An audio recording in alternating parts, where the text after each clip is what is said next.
नमस्कार मित्रों, the reader 15 में आप सभी का स्वागत है। मित्रों, आज की हमारी कहानी पॉडकास्ट फॉर्मेट में होने वाली है और जिन्हें नहीं पता उन्हें मैं बता दूं, ये एक ऐसा फॉर्मेट है जिसमें ना तो आपको कोई वीडियो क्लिप प्रोवाइड कराई जाएगी और ना ही कोई फोटो, लेकिन कहानी को ऑडियो फॉर्मेट में सुनेंगे। यानी कि जैसे बचपन में हम अपनी दादी नानी से कहानियाँ सुना करते थे, बस कुछ इसी तरह।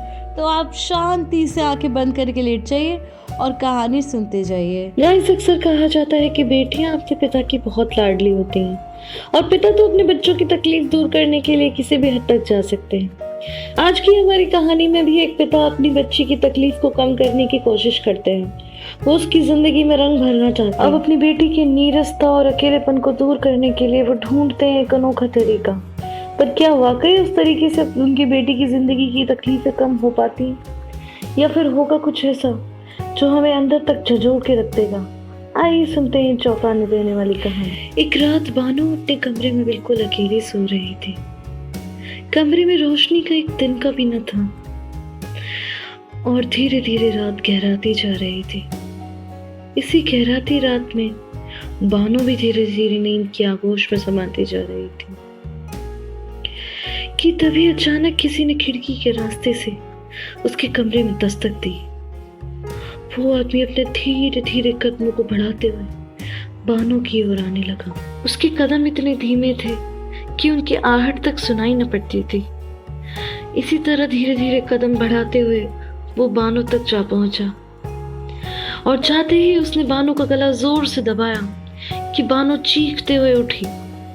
और तब हमें पता चला कि ये तो बानो का महज एक ख्वाब था, मगर उसकी चीखने चिल्लाने की आवाजें उसके पिता तक जा पहुंची और पिता दौड़ते हुए उसके कमरे में आए। और वो ये सब देखकर बेहद दुखी हुए, क्योंकि बानो के साथ अक्सर ऐसा होता है, हर रात में ऐसा उसके साथ होता है। इसी कारण उसके पिता इतने परेशान रहते हैं। पर क्यों आते हैं बानो को ऐसे डरावने सपने? चलिए जानते हैं कहानी में आगे। इसके बाद अगले दिन हम उसके पिता को उसकी बुआ से बात करते हुए सुनते हैं, जिसमें उसके पिता कहते हैं, मैं बहुत दुखी हूँ। बानो को लेकर मैं इतना परेशान रहता हूँ हर वक्त। वो बेचारी बच्ची न सुन सकती है न बोल सकती है और मुझसे ये सब देखा नहीं चाहता।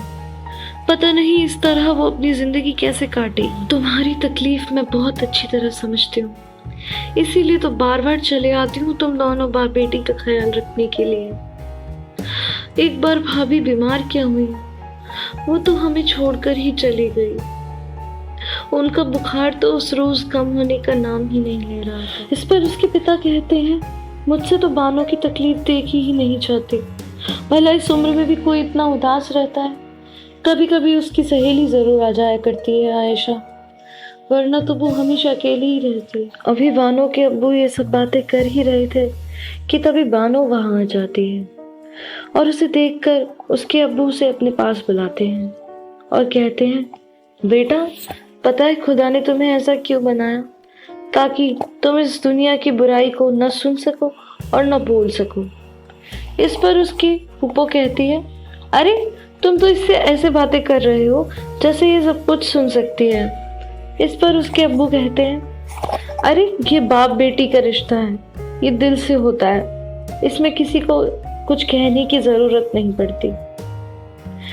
अब कुछ दिनों बाद हम देखते हैं कि बानो एक रोज धूप में कुछ बिस्तर सुखा रही थी कि तभी उसकी सहेली आयशा वहां आ जाती।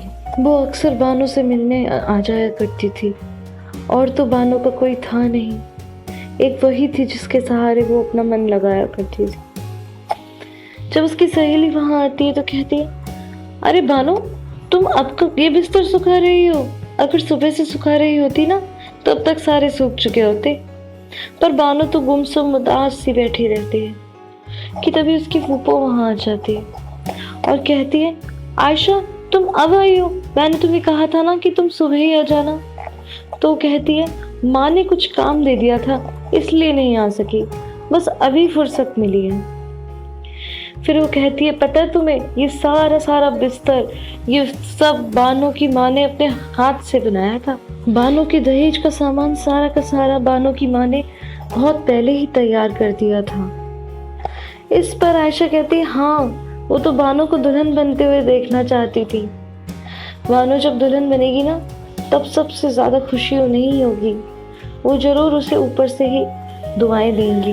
अब कुछ दिनों के बाद आयशा फिर से बानो से मिलने आती है और कहती है, पता है मुझे अभी भी क्या पता चला है, कि तुझे लड़के वाले देखने आ रहे हैं। इस पर बानो पहले तो यकीन ही नहीं करती। फिर आयशा कहती है, मैं सच कह रही हूँ, अभी अभी सब कुछ अपने कानों से सुनकर आई हूँ। ये सब सुनकर बानो शर्माने लगती है और वो कहती है, सुन मेरी बात ध्यान से सुन। आज जब लड़के वाले तुझे देखने आए ना, तो तू चुपचाप उस लड़के को जरूर देख लेना, और मुझे मौका मिला तो मैं भी आ जाऊंगी। और ये दोनों इसी तरह कुछ बातें करती हैं। बानो और आयशा की दोस्ती इतनी गहरी थी कि बानो आयशा का हर इशारा समझती थी और आयशा बानो के बिना कहे ही हर बात समझ जाया करती थी। फिर बानो को देखने के लिए लड़के वाले आते हैं और बानो के अब्बू और फूफो बात करने लगते हैं और कहते हैं, हमें शादी बिल्कुल सादगी से करनी है, हमने ज्यादा लोगों को बताया भी नहीं है। इस पर लड़के वाले कहते हैं, जी बिल्कुल, हम तो खुद ही ये चाहते हैं, वैसे भी मातम का घर है, ज्यादा शोर शराबा ठीक नहीं रहेगा। और बानो भी वहां आ जाती। इस पर फूफो कहती, अरे बानो यहाँ क्यों आ गई? तो बानो के अब्बू तो प्यार से उसे अपने पास बुलाते हैं, आजा बेटा मेरे पास। वो उससे बेहद प्यार करते थे और कहते हैं, ये बच्ची भी बहुत परेशान रहती है जब से इसने अपनी माँ को गंवाया है। फिर कुछ इसी तरह की बातें होती हैं। बानो भी उस लड़के को देखती है और उसे मन ही मन में पसंद करने लगती है। अब बानो अपनी शादी के ख्वाब देखने लगती है हर लड़की की तरह। अब बानो जब भी आयशा से मिलती है तो दोनों के बीच में यही बातें हुआ करती। धीरे धीरे बानो ने उदास रहना भी छोड़ दिया था।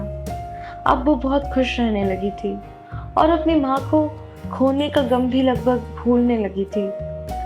उसकी जिंदगी में अब नई खुशी जो आने वाली थी।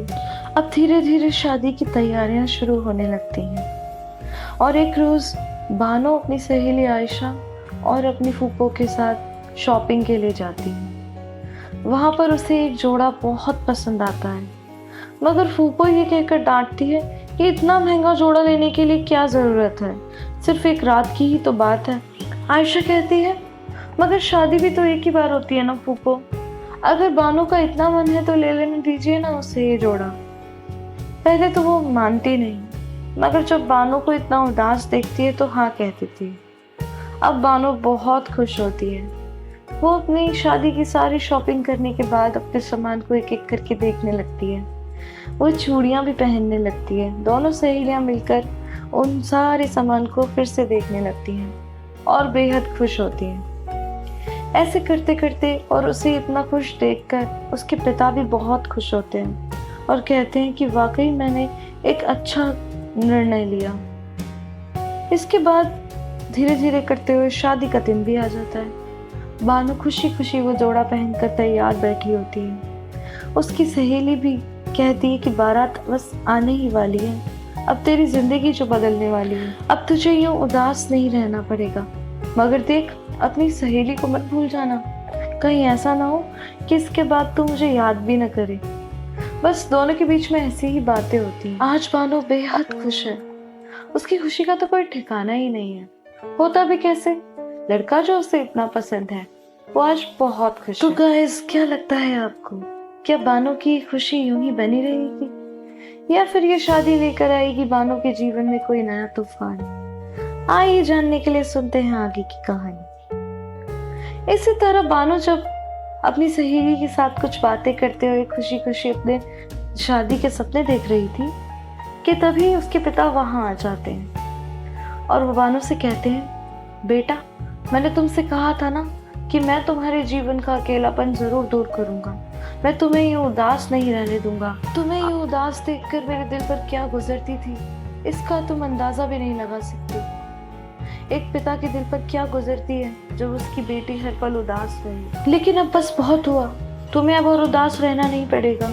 अब से तुम्हारी जिंदगी में सिर्फ खुशियां ही खुशियां होंगी। बेटा, तुम अपनी माँ को याद करती हो ना, इसलिए रातों को उठ उठ कर रोया करती थी। तो लो, मैं तुम्हारे लिए नई अम्मी ले आया हूँ। मैंने आज ही निकाह कर लिया है और मिलो अपने बड़े भाई से। अब तुम कभी दुखी नहीं रहोगी। और बानो बस ये देखती रह जाती। दोस्तों, यदि आपको हमारी वीडियो पसंद आई हो तो आप अपने विचार कमेंट बॉक्स में जरूर व्यक्त करें और इसके साथ ही लाइक, शेयर और सब्सक्राइब करना ना भूलें।